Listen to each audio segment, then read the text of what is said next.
Subscribe for more.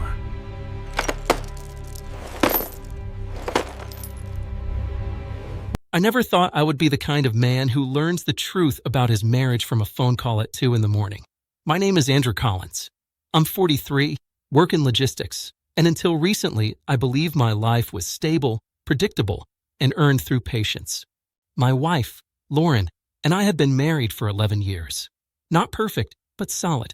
Or at least that's what I told myself. The night everything shifted, Lauren went out to a company celebration, some industry award dinner downtown.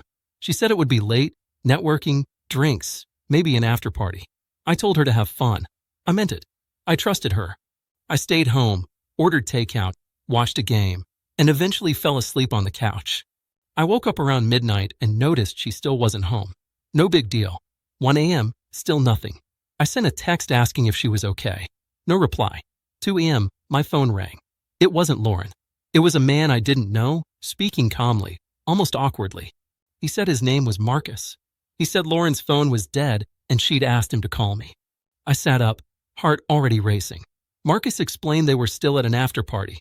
He said Lauren was safe, just drunk, laughing in the background.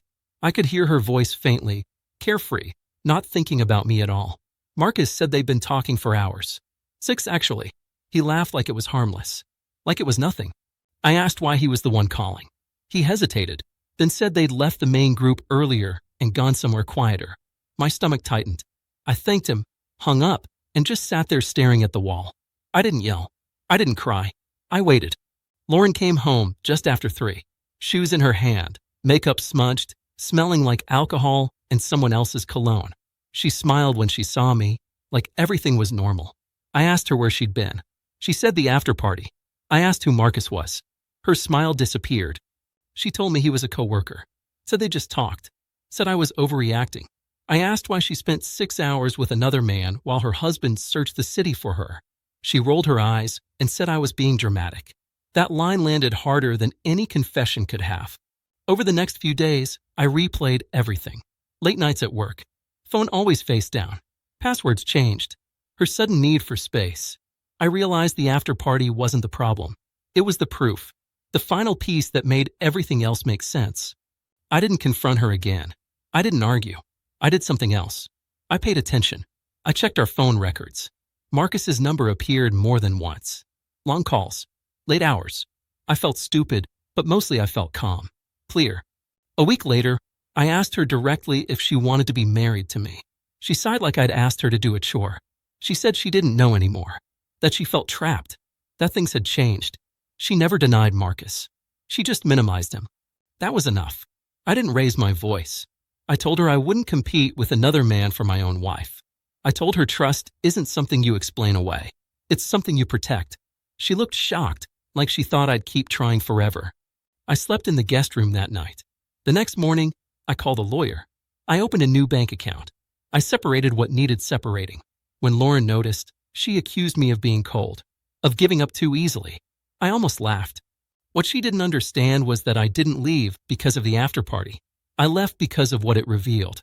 That when given a choice, she chose someone else's attention over my peace. She chose excitement over respect. The hardest part wasn't walking away. It was accepting how long I'd been invisible. I wasn't angry anymore. I was done pretending silence was normal. I filed for divorce 2 weeks later. Sometimes I think about that phone call. About Marcus laughing, unaware he was ending a marriage without even trying. 6 hours was all it took. Not because of what happened, but because of what I finally saw. And once you see it, you can't unsee it. After I moved out, people asked if I was okay. I told them yes, because compared to living in constant doubt, I finally was. The quiet of my new apartment felt honest. No guessing, no waiting for a door to open late at night. Just stillness.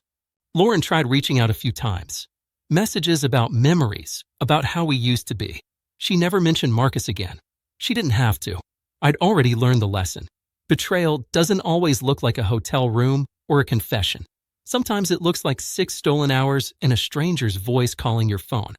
I started sleeping better, eating better, thinking clearly. I realized how much energy I'd spent maintaining something that no longer existed. Walking away wasn't weakness. It was self-respect arriving late, but arriving nonetheless. I don't hate her. I don't even resent her anymore. I just understand her. And understanding made it easy to let go. Trust, once broken quietly, doesn't need drama to end. It just needs honesty. If there's one thing I know now, it's this. When someone shows you where you rank in their priorities, believe them. Don't argue. Don't beg. Just step aside and choose yourself. That night, while she laughed at an after-party, I was searching for my wife. In the end, I found myself instead. And that realization, painful as it was, became the foundation for everything that followed. Freedom isn't loud. Sometimes it's just the absence of confusion, the return of dignity, and the quiet knowledge that you no longer have to ask where you stand in someone else's life anymore at all.